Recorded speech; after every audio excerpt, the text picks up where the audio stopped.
If there's one thing that we appreciate, it is a villain who will give a gangbusters after having killed you speech here on V'ger Please, a heinous trip at Warp 5. My name is Joseph. I'm your co-host, Peter. Peter, what episode of Star Trek did we watch this week? Season 3, Episode 22, The Council, first aired May 12th, 2004. Written by Manny Coto, the late Manny Coto. Directed by the oldest hand, David Livingston, in Universe date February 12th, 2154. It is unfathomable to me that this is the same show that we had started watching. And I see now why you had been so adamant about going into Enterprise and the high praise that you sung. And I keep thinking about, like, why is this working to the degree it is? Because I still don't feel like, for the wide majority of the cast, that I really give a shit about any of these crew members. Like, Trip's, I'm warm to Trip, and, you know, T'Pol's interesting enough. Archer's still, he's not a petulant bitch anymore, but it's not like, oh God, I really love this guy. And then there's everyone else. So, like, it's just pure great plot. And this thing is just tearing it up, man. It's riveting. Yeah, it's unbelievable what a difference one man can make, right? You see this name, Manny Coto, show up, and suddenly you've got well-acted drama, music, the tension, the sound design, the FX, the whole thing cooks. And it cooks so well. I'm trying to twist my wife's arm behind her back into watching these things with me, and you know, it's summertime. Kids are, well, it's end of summertime. It's August 19th while we're recording this. Kids are going back to school. Shit's busy. Like, she's not even into watching Strange New World, so I've been going through those alone because she's so zapped and tired at the end. But I'm watching it, man, and it's like, it's not 90s, it's early 2000s, but that big money Game of Thrones production value, nowhere near this thing. The sets still look kind of cheesy, like, you know, somebody made this less than a week ago and this is going to be torn down after, right? Like, they're not bad, but they're not mind-blowing. They're cost effective. That's the right way to do it. The special effects most of the time suck. But man, this thing's just firing on all cylinders. And it's so weird to just see old TV like this. That's just enthralling. And it's killing me not binging this thing.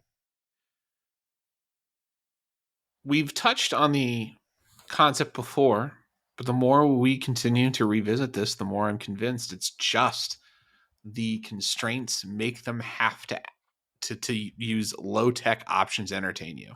And what is more low-tech yet entertaining than actors who understand their role and manage to pull off scenes of dialogue very well together? There's a ton of that here.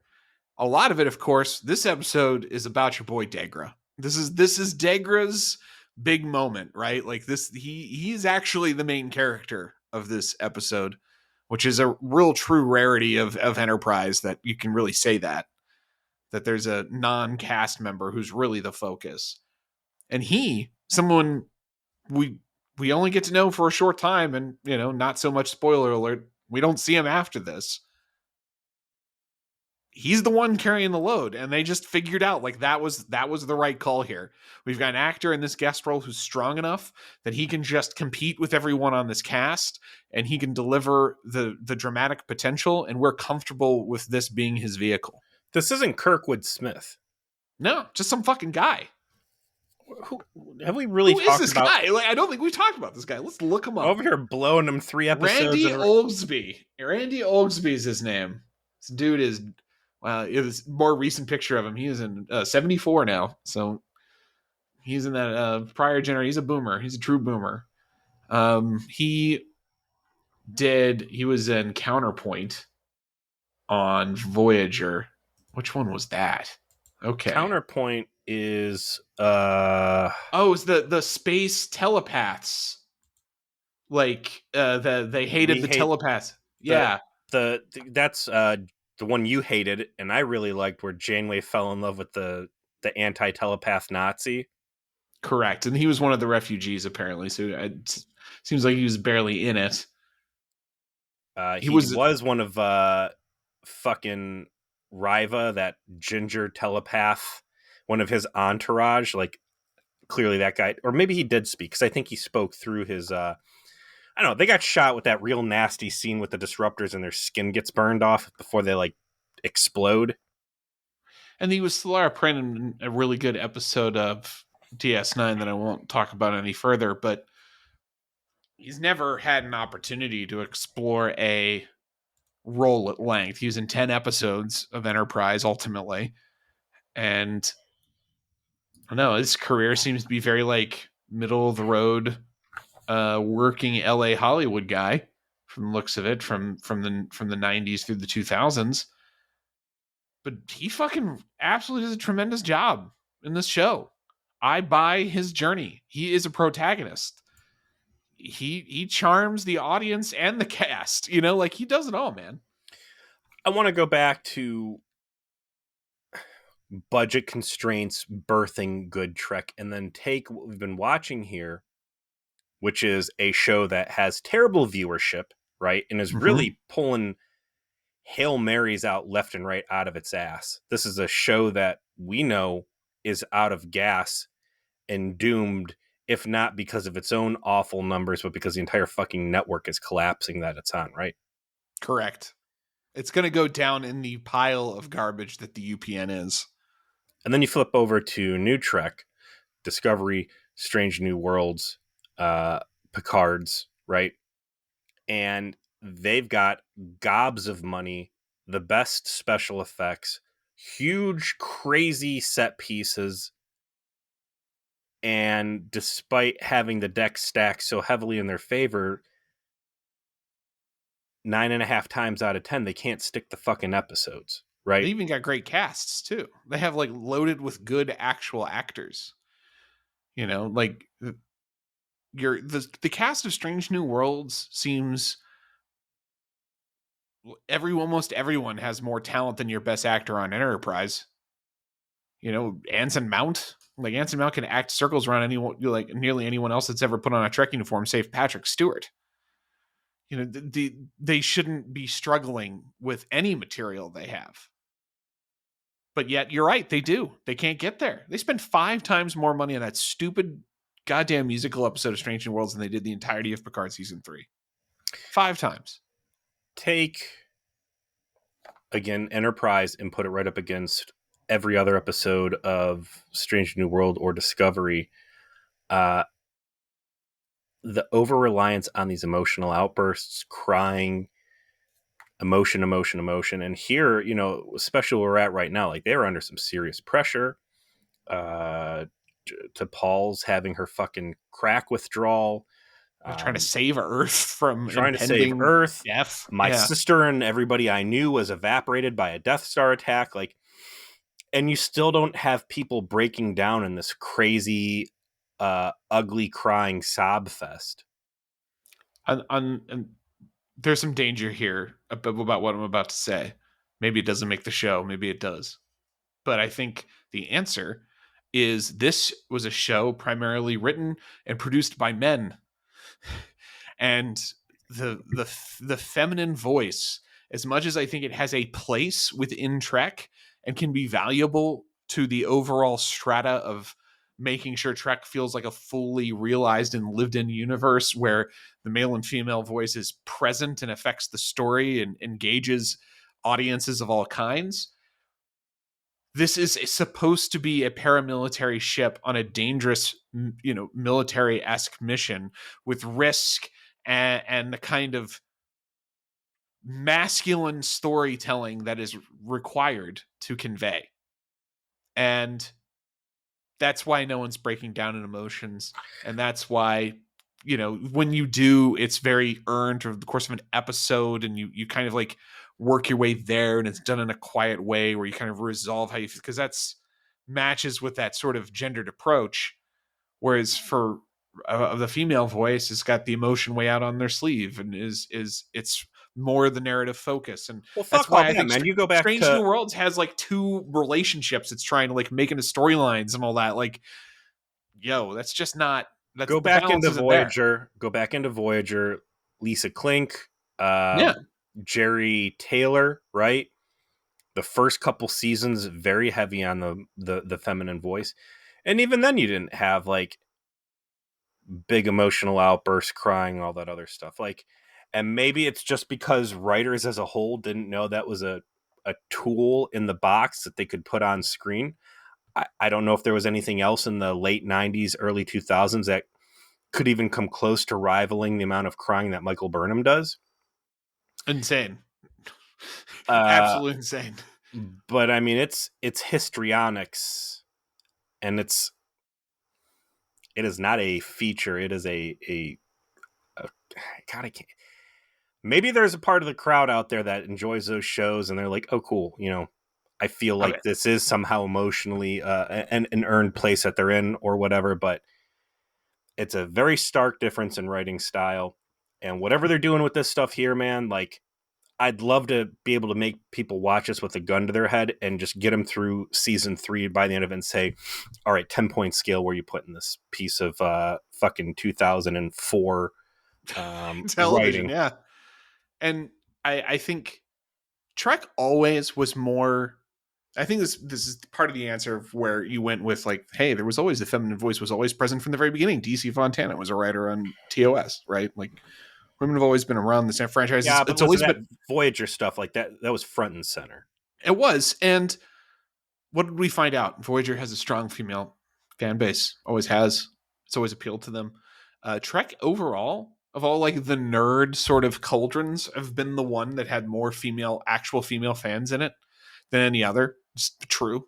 And I think it has to do with its intellectual nature, and that it's going to have more cross-sex appeal because it's not purely leaning on the sort of masculine trait. It's talking about problem solving through diplomacy and morality and things that can kind of elevate to a point where you get a lot of folks that enjoy it. And that's actually part of the reason why the franchise is so great. It does social commentary and all of that.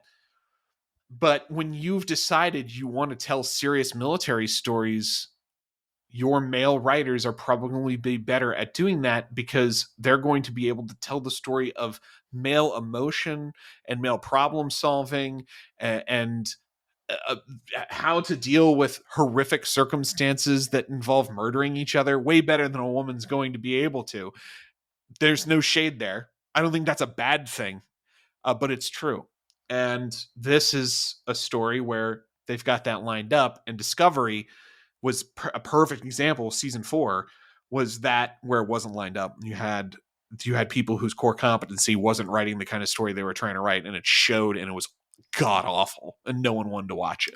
I will contrast that by saying season 1 of Discovery, while they are in the middle of the Klingon War and there are atrocities happening, that was back when I did enjoy the show, and I think they portrayed that stuff well. It was horrific, and it was jarring, and it was traumatic to Yeah, and watch. And who I and think who wrote most of those early scripts? Brian Fuller. you did know, he? yeah, he got full credit on the first couple, I think, and then got a lot of he had story credit for a lot of those because a lot of them came from him. This one though, the Council, another great entry, right? And I'm catching up on our back catalog of podcasts. I'd fallen behind a little bit. I just watched Hatchery, which is kind of where all this really starts jumping off. And it's crazy the amount of ground that the show has covered in just a few episodes, and to bring it to this point now where we come in, Archer has basically fully persuaded Degra and Degra's cohorts, and that they are going to present him to the council with the intention of him showcasing his findings and saying what do they call them, They call them the Guardians. the We know them Guardians. as the Sphere Builders. The teaser is the sphere builders and a white void talking to each other about how Enterprise is fucking up their chance of destroying Earth. And when we cut back, we're right back with Enterprise being escorted, as you say, by Degra to have a conversation with all the Xindi. And Speaking of feminine voice, real quick, this intro that we get over in the other dimension where the Guardians, I think we should start calling them now, the Seer Builders, all appears to be female leadership. And I would be, I'd say, well, maybe it's, single sex, but there was very clearly the guy in the Blob episode wasn't the prisoner. It was a Harbinger, right? Correct. That was a dude.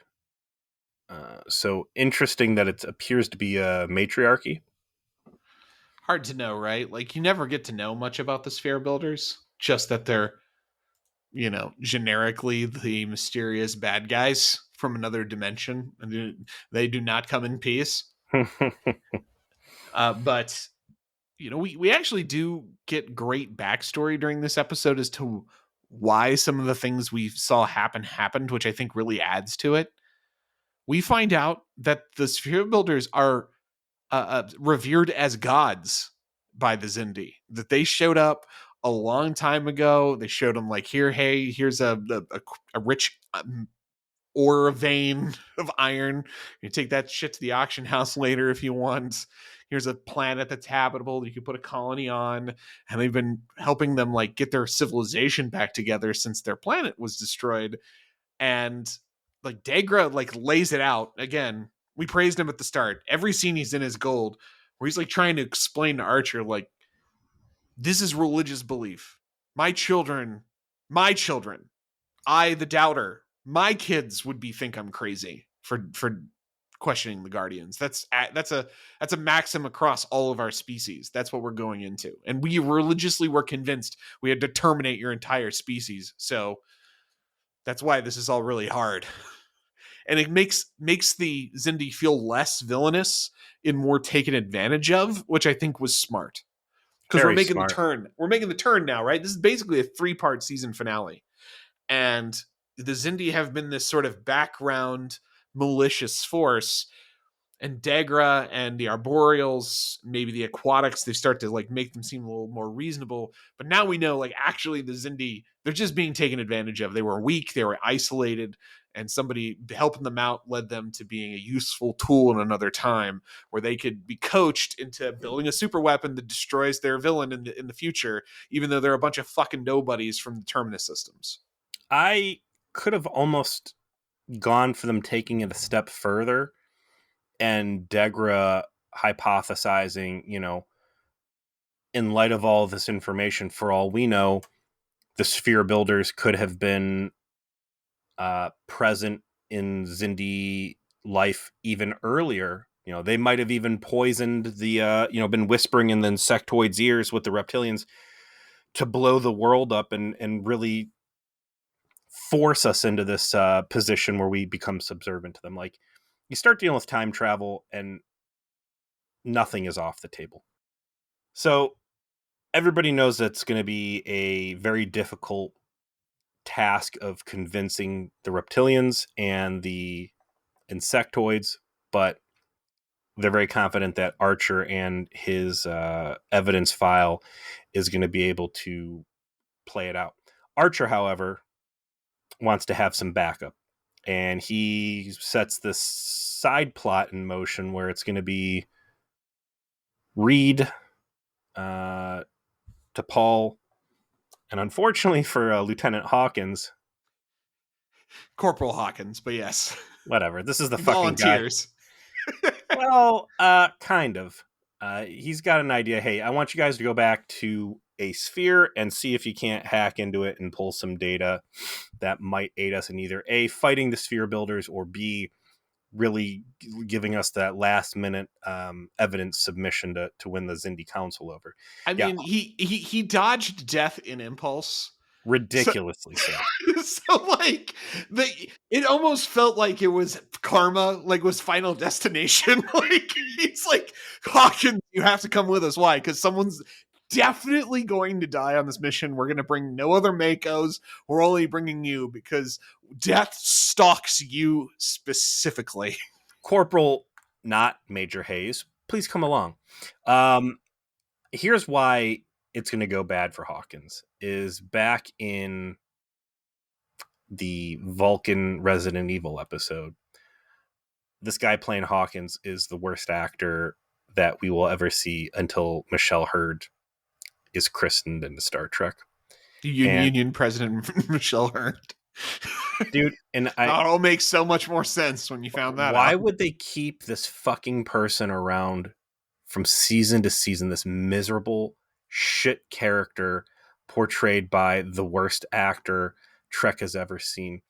And when I saw that she was the union president for was it SAG then? She's one of the vice presidents, but yeah. I was like, that's why. That is why right there.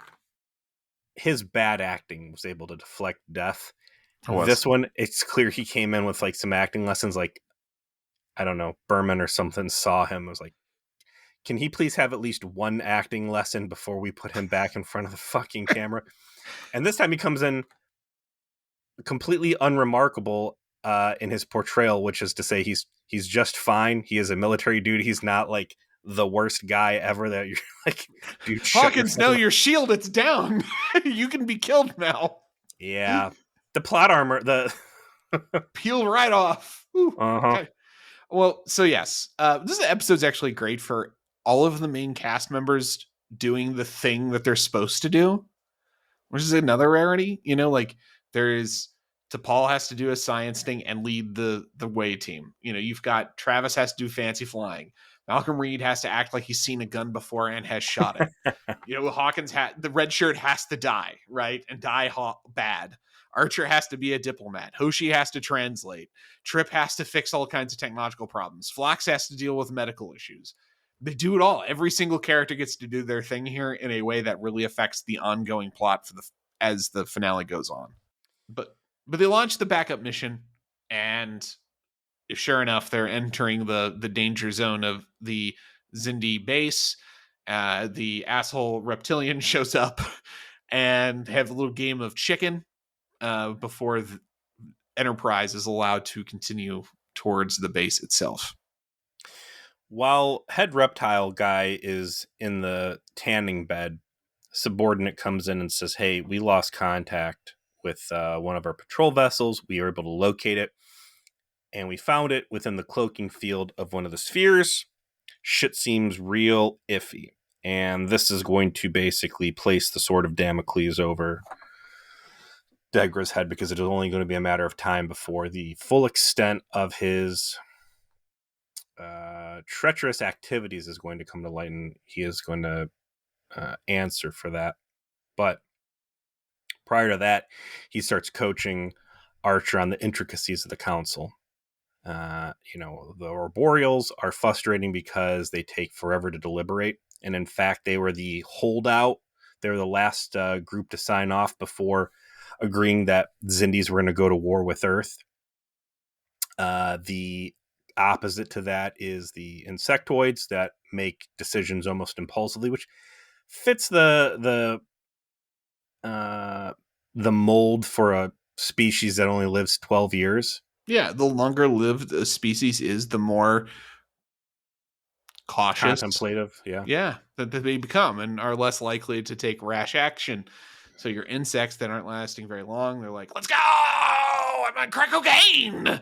And then your arboreals are, you know, and your humans are like, you know, let's kind of like feel this out. Let's see what's going on. And the aquatics are like taking a nap. They're chilling. I also like the prep that Degra gives them on, like, you can't show weakness, or the reptilians are going to jump all over you. But if you talk too loud and too firm, then the insectoids are going to be pissed off. And if you do this, then you're going to make the aquatics mad. And it's a nice throwback to like the the perplexing diplomatic missions that we'd often see Picard going in, where he's like working with Troy on like hitting the nuances of whatever the diplomatic mission they were going to go off on. You know, what you said before, like everybody has to do the thing that they're supposed to be there to do. You haven't really seen a lot of diplomacy Archer yet. But I think he goes into this thing. There's never a point where Bakula's performance or what you're seeing out of Archer pulls me out of the scene or even gives me like pause or question. And really, this is the first time I really feel good about like, okay, Jonathan Archer should be the president of the Federation. This is making sense now. The reveal that eventually happens this season, where it finally kind of gets spelled out to him what his destiny is, it helps because in season 4, you really watch Archer decide he is going to make that destiny happen, that it's important, and therefore he has to be the person that apparently fate has deemed it necessary that he be. And that actually turns his character into something extremely compelling and cool in the last season. Because you see, like, okay, he you know how we hated the Twilight because he came back from it and he just didn't fucking know, right? Yeah. There was no impact. There was no, like, it was a cool story, but it didn't matter to what was going on. Mm-hmm. They don't make the mistake here at the end. He comes away from this experience not just scarred by the actual things he does, but also by the weight of the destiny that he is now aware of in a very like Pike way, like how season 1 of Strange New Worlds worked, because a lot of the stories was about how Pike knew his fate. And like that the consequences of him trying to dodge it ended up being significant, small and large, as the season went on, and he came to peace with the fact he can't.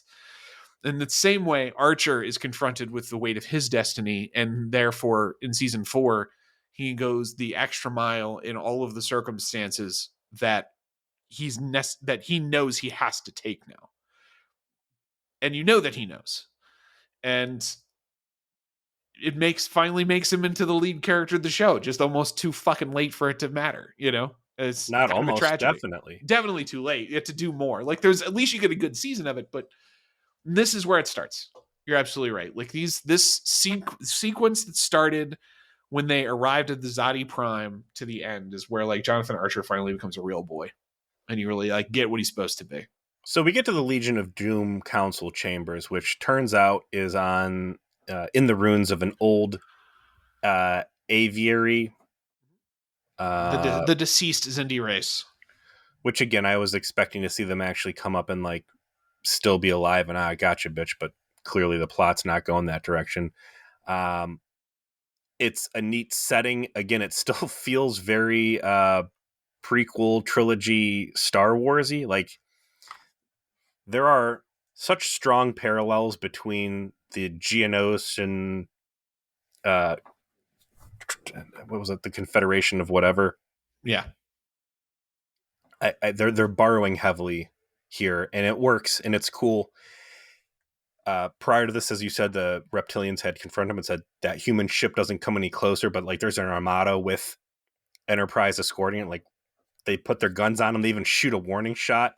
So like they know they're going into some shit with the reptilians. And as Degra shows up with Archer in tow, like there is such good tension in that room. And again, it's a simple set piece, right? It looks like the same type of set piece that you could see in a Saturday Night Live skit.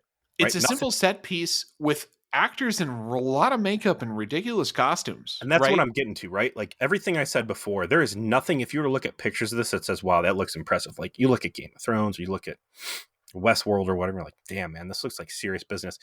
Again, the fucking reptilians are there wearing these jelly purple jumpsuits with bent clothes hanger shoulder pads. Like these guys look fucking ridiculous. There's a SeaWorld viewing window there.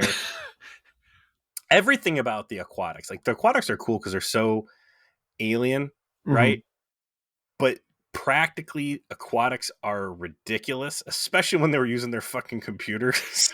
Their flippers. They slap fight the keyboard.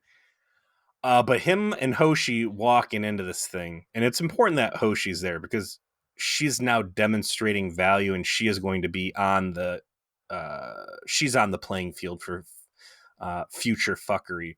But them walking in there, man, like you feel the tension, right? And I could feel for Degra too, like the uphill battle they're about to get in.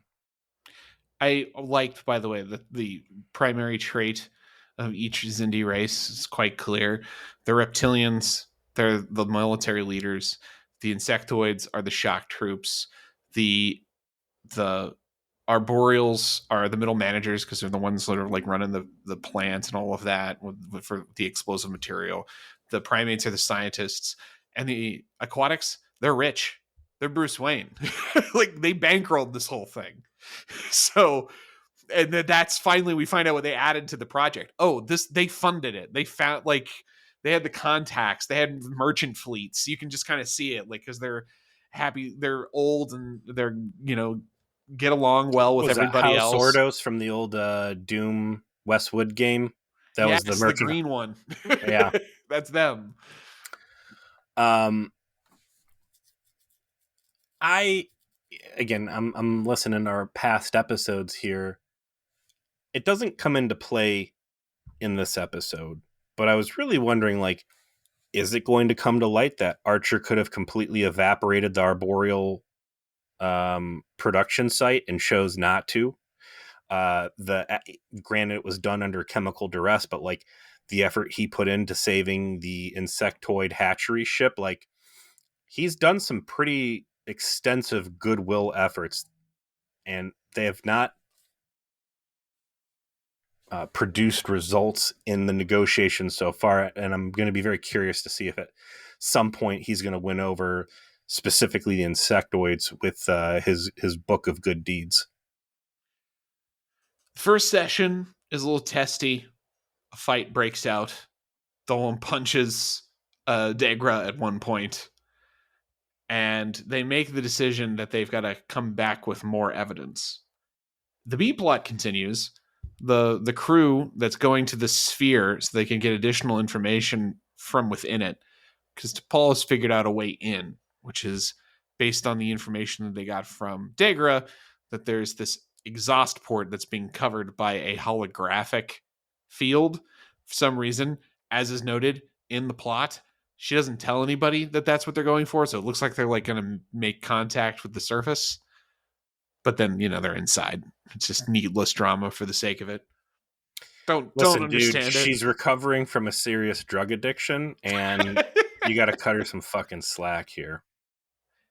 The real meat though is when we finally get to Degra and Tucker's first conversation, which really picks up on the dramatic weight that Trip has carried for a lot of this Oops All Bangers part of the show, i.e. his hatred of Degra for being responsible for killing his sister, as far as he sees it, and probably justifiably so.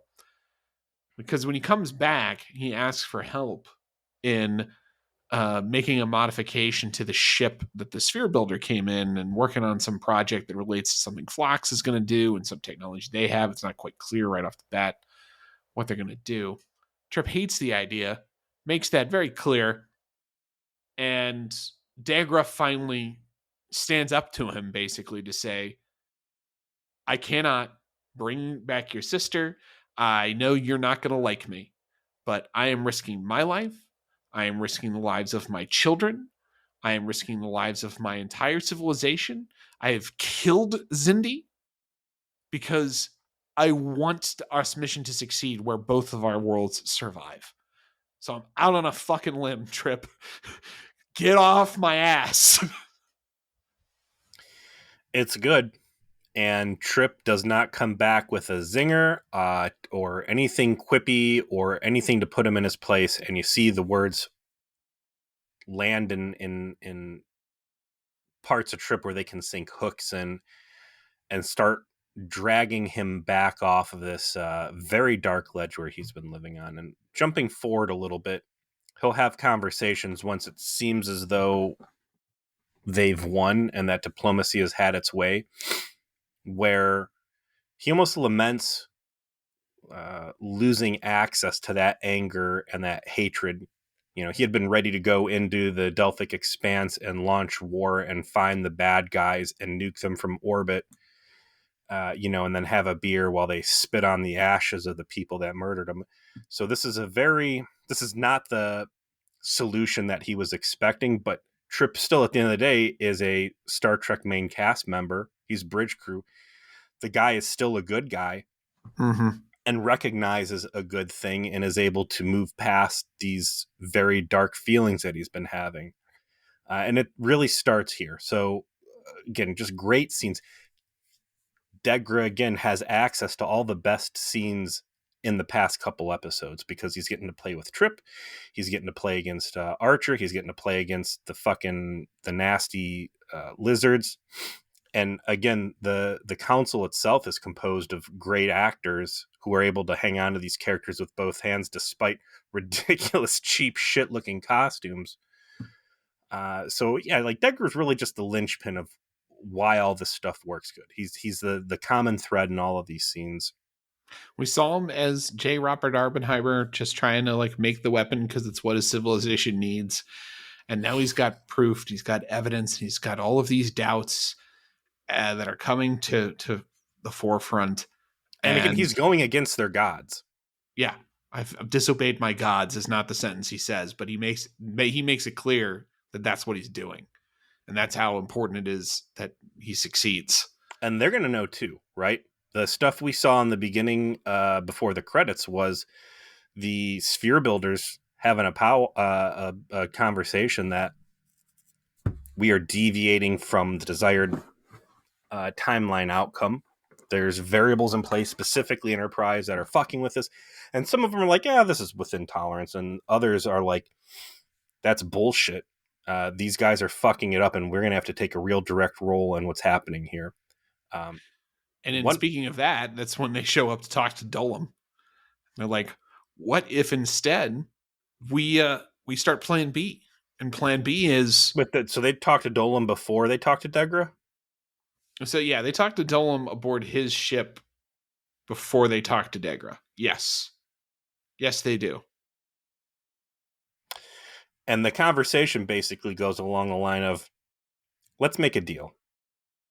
And the deal is Archer fucking dies, that weapon launches, and maybe the Xindi is less about a council and more about reptilian overlords.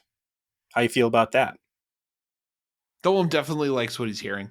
Immediately buys in, threatens to comically evil overlord murder his subordinate that dared question it for a moment. I want to talk about that. Because Dolim actually brings to the founders' attention, like, is there a way that we can, like, prove maybe that you guys are not doing all this heinous shit that Archer is accusing you of? Actually, does he even finger his lieutenant and say, like, hey, she snaps back at him and says, like, basically, how dare you question us, he doesn't actually address the concern that the subordinate brings up, and Dolim doesn't care. I think he does. You get great bio information from him from Degra, which is he had his own grandchild poisoned because he had a physical abnormality that displeased him. And that prevented him from being able to enter military service. Right. Like, that's the kind of man he is. Like, the reptilians are Cardassians, and it's a military fascist state of service as an identity. So the fact, though, I think that Degra was willing to bring a subordinate's concern, an accusatory concern before the Guardian, I think underlines a legitimate concern that he himself shares, that, like, what if Archer is right? And I think the Guardian is able to successfully bully him while also dangling this reptilian dominance in front of his face, that whatever concerns he does have gets shoved back into a bottle and buried deep down, and then he takes it out on his lieutenant's ass and it's like, I will skin you and put you on the ship. Well, like, he felt stupid or scared for having brought it up, and now he's snapping at him like, basically, don't you ever become a conduit for me to have my own doubts about this again. I'll cut your fucking balls off. Fuck you. You made me look like an asshole in front of the boss, and his lieutenant can kind of be like, you didn't have to say that. Fuck you. This is your fault. It's not my fault. When But they so there's more conversation between Trip or there's more conversation between Degra and Archer. They make a real connection. They become something akin to friends over the course of this episode. They're starting to really understand, like, we have to build this relationship for Xindi and humans together, and it's the only way it's going to happen because we're the only ones who've been through it enough and understand the stakes and have seen past the veil. Like, the normal jabroni human and normal jabroni Xindi aren't going to understand that we've like experienced time travel and shit. Like, we got to do this. And so their relationship works throughout the episode. And I think after that is when Degra gets visited. So the sphere builder / guardian pops in and is like, I know what you're doing, you little dirty motherfucker. You are condemning your people to death. You are ruining everything, all the greatness that we have worked for, that your race has worked for, and you are a race traitor, and you are the Antichrist. And what's the exact line he hits her with at the end? But she's like, "What have we done to dissuade the?" Is it in there? I'm trying to find the line. I don't see it as listed. Again, man, the fucking It's memory based, alpha yeah, is the memory so alpha bad. is, It's such a yeah. banger line. But what do we do to lose your faith? And he's like, or how can we reestablish faith? And he's like, you never deserved my fucking faith in the first place. Like, I've seen past your lies. You guys are scumbags. You're fucking jerking us around, and any Xindi blood that's out there is on. He doesn't say all the sexual part, but it's a really good delivery on that. Yeah. It And pays off what it said, which is that he is defying his gods. His god showed up to call him an asshole, and he said right back, like, no, you. Like, I'm on to you. so Degra at this point, he's doing that thing in like a scary, like a slasher movie where it's like he is completing who he is as a character. He is bridging the gap. He has a perceived victory here very soon. Where you're like, oh, buddy, I don't. You just made Don't say amends. it. Don't say it's 2 days before your retirement. You just Like, made peace with the guy whose sister you space murdered. Like, don't do it, buddy. You're gonna. But on the flip side, like, Degra has established himself as a natural leader. He has legitimate buy-in. He has the best interest of his people and humanity. Like, if he were to survive this episode, this is the guy that is going to be the president of the council that is there to shake the hand with Starfleet and be part of the ground level on the United Federation of Planets. So it's like real 50-50 on what's going to happen here. next meeting they have with the council, they present a hologram version of the sphere builder that they had captured previously in Tapestry, or not Tapestry, whatever that was, and Harbinger. Harbinger. I don't know why I said Tapestry. And there's a pretty good technobabble explanation of like, no, like, Archer's scientific ability is insufficient to copy this. We took the data they had and we reconstructed it using our like surgery, training holograms. It's well navigated for how technobabbly it is, and kind of like conveys like this actually is not possible for the humans to do. They couldn't have done this on accident, but look who it is. And I like you, it kind of head fakes you because you expect like this might be where the aquatics, it's been built up like this is what the aquatics want to see. They want to see evidence because they were convinced by stuff from the future that the sphere builders brought that showed the dark fate of Xindis. And in this case, it's actually suddenly Dolam who's like, I want to hear more. Let's hold off the launch of the weapon. This is clearly very interesting information. And that's when you get the 2 days from retirement scene, which is Well, they go back and it looks like they've succeeded, like you said. I still want to credit the script here too, because to Manny Koto's writing ability, he had just had the scene with the reptilians being approached directly by the Guardians, saying, you take the leadership initiative here. You start getting stabby, and we're going to put you as the head. That interplay between him and his lieutenant, him expressing doubt to the Guardian's face, looking for additional evidence, very compelling evidence being presented here, and him saying, let's stay this off. I want to see more. Like, again, I'm 50-50 on, is this a lie, or are we is the script going to try and like fake us out that, hey, maybe the reptilians aren't the super bad guys after all, and it is going to be the insectoids that are going to be the real motherfuckers, or maybe even the aquatics will turn out to be like the big bads by the end. But nope.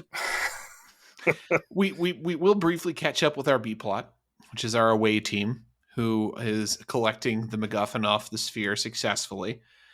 Mayweather is in the shuttle. He's like monitoring the situation, giving him like calling out like the sit rep of like what's going on sensors.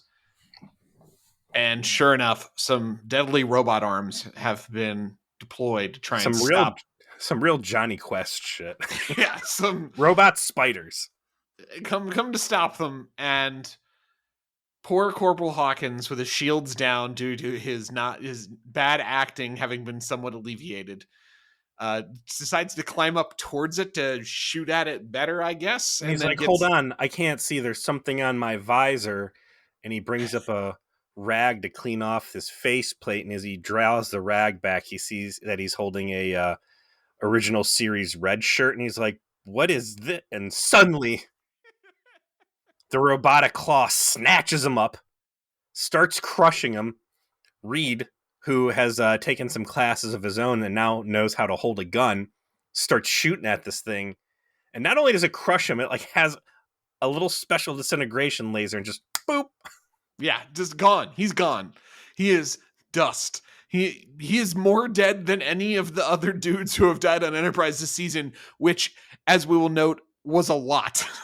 And they try to shoot their way free, but it is we haven't had a death this decisive and final since Jerry Taylor killed Lon Suter and Seska. Eventually, smooth, charming, all smiles as always, Travis Mayweather rolls in with the vet, blows them up with the shuttle phasers, and is like, move, get in the ship, let's go, spiders are trying to kill you guys, let's go, let's get the fuck out of here. Practical as always, Travis. Yeah. Thank you. Very lucky that they brought that third guy that wasn't Major Hayes or anybody else that they cared about for the away team. That was some real red shirt shit right there. It was the most red shirt moment I think we've ever seen, where it's like this guy got brought just to die. Like, not since Joe Carey died in Friendship 1 has someone been more destined for this end.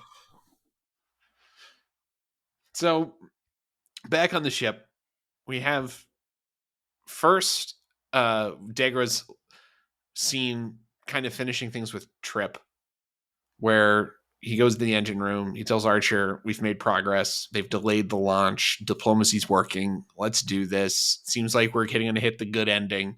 We're going to get the Paragon ending. The dialogue options have succeeded. And Trip, he actually makes peace with Degra. He like asks to talk to him. And he acknowledges like you're trying to save everyone's lives. And I'm going to go ahead and tell you, I know that, right?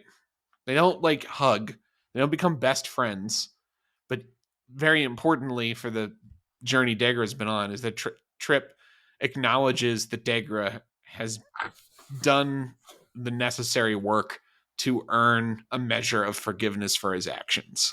There's neat symbology in play too, because one episode or 2 episodes ago, Degra, I think it was 2 episodes ago, Degra had left them with power cells. Yeah. Because Enterprise was so fucked up, and T'Pol brings it over and is like, hey, let's get these installed. And he's like, I don't want Degra's help. Fuck that guy. He's a piece of shit. And in that scene where he's mending the bridge, he's like, hey, man, actually, we're having some problems adapting these power cells over. That gift you gave us, I would like to acknowledge it and actually ask for your help in getting those installed. And Degra's like, yeah, we can do that. Big mistake on Degra's end. Yeah, you don't want to resolve things with your biggest enemy because that means your plot armor is gone. Yeah.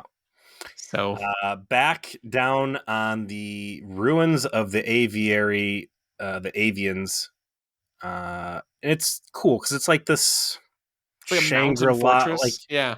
it's real like Tibetan feeling, like up in the clouds. He's in a room he's using as like a workspace, and in walks the reptilian, and is like, you know, wasn't expecting you. And then the reptilian's like, this place, I hate it. It's too exposed. You know, we like keeping ourselves down low to the earth and covered. And also, it stinks of failure and like inferior species. And Degra's having a hard time putting two and two together that his life's in danger. Comes over and says, I know about the ship. I know about your treason firing on us. And you're about to pay for it. You and I, in our prior life, we had many opportunities to stunt on the dead. I don't know how else to put it. We got to talk trash to people in a simulated environment where you were throwing up you were putting them out. You were putting them down. You were winning the game. They weren't getting to play anymore.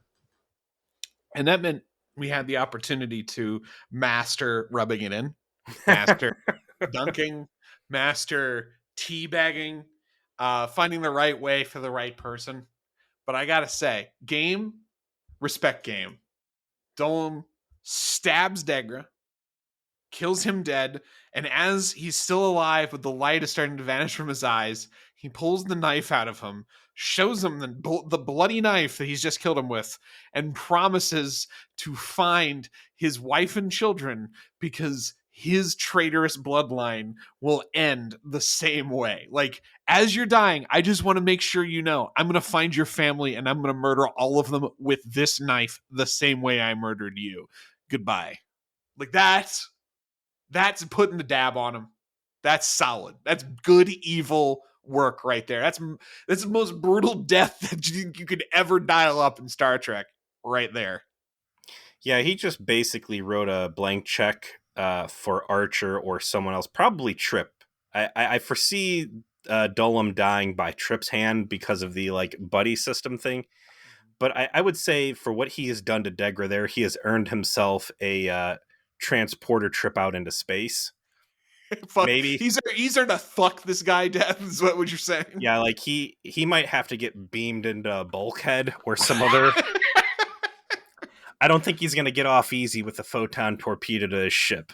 Like you don't stab the. That's crazy for me to say that. Like Jeffrey Combs might not be the best guest actor for this season. I don't know. He might get kicked in the lava, but the lava's not deep enough to like fully submerge him, so he just slowly disintegrates into like 2 inches of lava. I don't know. Poor Degra though, and I'm sad to see him go. It was a great character to have around. I think that there could have been some really cool ways to have him be the liaison as a doubtful Xindi has to mend bridges with Earth and join into a federation. But this is also real compelling stuff as to advance the plot of season 3. And they don't hide what they've done. Archer gets a call from Degra's co-primate or whatever. I can't remember what that guy's name is. Funny story. That character never received a name on screen, so the actor Tucker Smallwood gave the character a name and just named it Deepak after Deepak Chopra. So Deepak, yeah, all right. Yeah, so he's Deepak. I'm gonna call him that. Deepak's like, yeah, he's got tears in his eyes. He's clearly broken up. He's like, yeah, Degra's dead. Found him an hour ago. Stabbed. Clearly very murdered. We're in some shit now. Some bad shit's about to happen. We all know it. Get ready. Yeah, whatever's about to go down is going to be violent, obviously. Whatever Enterprise does not have in terms of Game of Thrones scale set pieces. They've gotten fucking Game of Thrones political tension and dread, right? And that is another thing. I've been there for negotiations and like games and this and that, and it's like something goes off the rails, and you're like, things are going wrong. People are cheating and breaking the rules. And now that I see that there is no civility involved in this, like, this is going to be real fucking ugly and real bad for us. And I don't know if we're going to be able to beat back the cheaters. So Archer goes to Trip and says, "We're like," as soon as he gets off the phone, right? Yeah. He's like, "All right, tactical alert. I'm going to go put a shirt on." Shout out real quick. I think it's been a while since we've had a shirtless cast member. It's true. It has been a second. We've had some restraint, and the shirtless cast member in this case was Scott Bakula, who's the most, like, medium of the shirtless hunks. Still compared to us, I mean, he's Scott Jacula, so. Oh, of course, absolutely. Man's a fucking god compared to us. But everybody had kind of had this nice little breather of, hey, we're at the end of the rainbow. Look at all this big pot of gold. And it's like, nope. Turns out it's a big steaming vat of shit, and you guys are deep in it. So Denouemnt tries to claim praxis of the weapon, and he has the insectoids in his pocket. Apparently the failsafe on launching the weapon is that, or firing the weapon rather, is you need 3 codes from 3 different Xindi species. So that kind of prevents this circumstance from happening. There's a failsafe built in. But Denouemnt claims, I've got a workaround. Don't you worry. And despite confronts the council. Yeah. And just, now it's clear warm bloods versus cold bloods, right? Like, we're here, we're doing it. And they hijack the weapon and try and run away with it. So the episode ends with the Death Star flying out of a comically large trapdoor. Like, the planet surface like opens in these big Dr. Evil style blast doors. Death Star flies out, and you got the good guys flying after this with Deepak in the lead, along with Enterprise firing at this thing. Deepak's like, listen, here's the weak points. You got to target them. We got to bring this thing down. And the reptilians having just about enough of the humans meddling and saying, ignore all the other ships, focus fire on Enterprise. We're getting rid of this motherfucker, Jonathan Archer, once and for all. 2 things. 1, baller space fight. Sound design in this episode is great. Definitely, particularly in this scene. The way that, like, Enterprise is just hammering it with torpedoes in desperation. You see the Xindi ships basically fighting with each other, and there's they're taking casualties too. Like, you see some of the Xindi ships go down. Like, there's 6 insectoid ships guarding the weapon, and at the end there's only 3. So this has already turned into a brothers' war on the jump, and they really spent the time to try and make this look like a big kinetic fight with a lot of shit happening, and the background has got a lot of shit happening in it too, which is cool for the time frame. I always like to point that out. And the other big trump card that the reptilians play is they snatch up Hoshi. They just beam her right off the ship. So clearly the indication is, I don't have a 3rd code, so I'll go ahead and steal a code breaker. And is that what the angle is there? Oh yeah, guaranteed. Just get the most talented cipher person, because that's what decoding a language is basically decoding a complex puzzle to code break into finding the 3rd password. I did also Hoshi, very well used in this episode. Once again, being flirty with Jonathan Archer on the planet, talking about girls always liking the bad boys. But it fits. It does fit. It's also a good reminder, like, polarizing your hull is not shielding your vessel, and transporters make great offensive, which we just saw when it was Enterprise versus Enterprise, and Archer starts stealing shit out of whatever E2, Paul's kid, which they don't talk about that at all. And I actually, forgot they even existed there for a minute. But Hoshi's gone. Enterprise is getting its ass beat. The Death Star is on the prowl. I don't know, man. Now's a good time for Shran to finally show up and start lending a hand here or something, because things are looking real bad for Enterprise. Just you wait. And we're going to be waiting for Countdown, Season 3, Episode 23. With the help from some Xindi factions, the Enterprise crew attempts to stop the arming of the Xindi weapon. There it is. Look at this. This is going to be Andre Baramis, written by Chris Black. We're busting out Robert Duncan McNeil. This is a big one for him, huh? Oh, I mean, it's all coming together.